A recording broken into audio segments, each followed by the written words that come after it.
अस्सलामुअलैकुम। Study online MPCS में खुशामदीद। आज हम chemistry chapter 1 fundamentals of chemistry का एक अहम टॉपिक पढ़ेंगे। यानी हमारा आज का टॉपिक है बेसिक डेफिनेशंस। ठीक है, यानी आज की इस वीडियो में हम मैटर, एटम, मॉलिक्यूल और सब्सटेंस की डेफिनेशन को कवर करेंगे। सबसे पहले मैटर को स्टडी कर लेते हैं। मैटर की डेफिनेशन क्या है? Anything that has mass and occupies space is called matter. ठीक है, कोई भी चीज़ जो वज़न रखती है और जगह घेरती है वो क्या कहलाएगी? मैटर कहलाएगी। ठीक है, अब मैटर की एग्जांपल्स पढ़ लेते हैं। Matter is all around us, the air you are breathing, the book you are reading and the stuff you touch and see. यानी अगर हम मैटर की एग्जांपल लेना चाहें तो हमारे इर्द गिर्द मौजूद तकरीबन हर चीज़ जो है वो मैटर है। ठीक है, फॉर एग्जांपल आप जो हवा में सांस ले रहे हैं, ठीक है, तो इस हवा क्या है? ये भी मैटर है। इसी तरह से आप जो बुक रीड करते हैं तो ये बुक भी क्या है? मैटर है। और जो स्टफ़ आप टच करते हैं, देखते हैं, तो वो भी क्या है? मैटर है। ठीक है, इसके अलावा फॉर एग्जांपल वो गिलास जिसमें हम पानी पीते हैं वो भी मैटर है। ठीक है, जो पानी हम पी रहे हैं वो भी मैटर है। ठीक है, जिस चेयर पर हम बैठते हैं वो भी मैटर है। और जो कपड़े और शूज़ वगैरह हम पहनते हैं वो भी क्या है? मैटर है। बस सिर्फ इनकी स्टेट चेंज है। ठीक है, atom. Matter is made up of smallest particle which are known as atoms. मादा यानी मैटर जो है वो छोटे से छोटे पार्टिकल से मिलकर बनता है। ठीक है, और वो पार्टिकल्स जो है वो एटम्स कहलाते हैं। ठीक है, यानी हम कह सकते हैं कि atoms are the basic unit of matter and define structure of elements. अब एटम्स का स्ट्रक्चर किस तरह से होता है? Now it is discovered that atoms are made up of 3 particles, protons, neutrons and electrons. Neutrons and protons are situated in nucleus and electrons are revolving around the nucleus. ठीक है, यानी discovery के बाद मालूम हुआ कि एटम जो है वो थ्री पार्टिकल्स पर मुश्तमिल होता है, यानी 3 पार्टिकल्स से मिलकर बना होता है। ठीक है, प्रोटॉन्स, न्यूट्रॉन्स एंड इलेक्ट्रॉन्स। अब इनकी पोजीशन क्या होती है? ये प्रोटॉन, न्यूट्रॉन, इलेक्ट्रॉन एटम में कहाँ कहाँ प्रेजेंट होते हैं? ठीक है, तो न्यूट्रॉन और प्रोटॉन जो है ये एटम के सेंटर में, यानी उसके न्यूक्लियस में पाए जाते हैं। ठीक है, और इलेक्ट्रॉन्स कहाँ होते हैं? इलेक्ट्रॉन इसी न्यूक्लियस के गिर्द जो है वो ऑर्बिट में मूव कर रहे होते हैं, रिवॉल्व कर रहे होते हैं, यानी electrons are revolving around the nucleus. Molecule.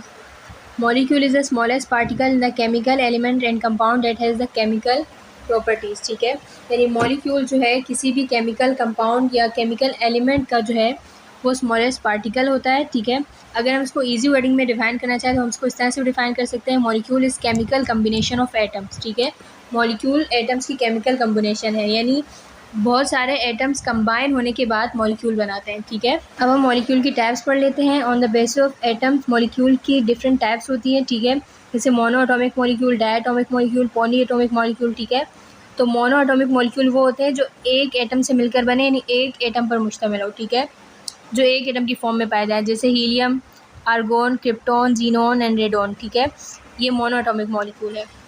Diatomic molecules वो होते हैं जो 2 एटम से मिलकर बने, यानी 2 एटम्स पर मुश्तमिल हो, जैसे nitrogen, oxygen, chlorine, bromine, iodine, ये 2 एटम्स की फॉर्म में पाए जाते हैं। ठीक है,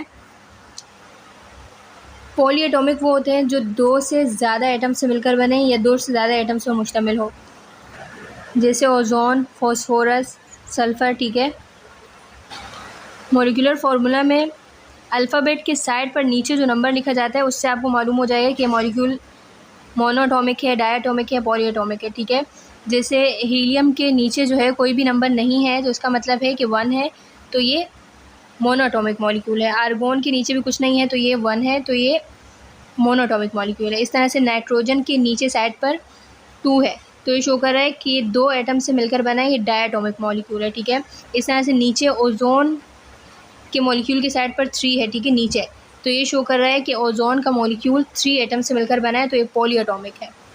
ठीक है, substance. A piece of matter in pure form is term as substance. Matter का एक पीस जो प्योर फॉर्म में हो वो सब्सटेंस कहलाएगा। ठीक है, every substance has a fixed composition and specific properties. Every substance has physical and chemical properties. Substance are elements and compounds. ठीक है, हर सब्सटेंस की फ़िक्स कंपोजिशन होती है, फ़िक्स बनावट होती है। ठीक है, और उसकी मखसूस स्पेसिफ़िक खुसूसियात होती हैं। ठीक है, और हर सब्सटेंस की फ़िज़िकल और केमिकल प्रॉपर्टीज़ भी होती हैं, और सब्सटेंस जो है वो एलिमेंट्स भी हो सकते हैं, कंपाउंड्स भी हो सकते हैं। ठीक है, अब सब्सटेंस की एग्जांपल्स पढ़ लेते हैं। Pure substances include tin, sulphur, diamond, water, pure sugar that is sucrose, table salt, that is sodium chloride, and baking soda that is sodium bicarbonate ETC। ठीक है। अब सब्सटेंस की एग्जांपल में क्या क्या शामिल है? Tin, sulphur, diamond, water, pure sugar. ठीक है।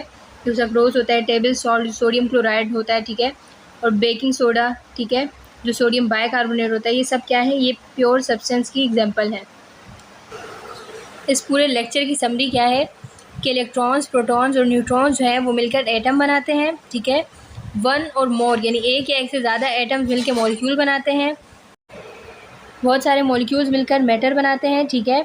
और मैटर को हम सब्सटेंस यानी प्योर सब्सटेंस और मिक्सचर में डिवाइड कर देते हैं। यानी मैटर जो है वो सब्सटेंस भी हो सकता है और मिक्सचर ऑफ सब्सटेंस भी हो सकता है। ठीक है।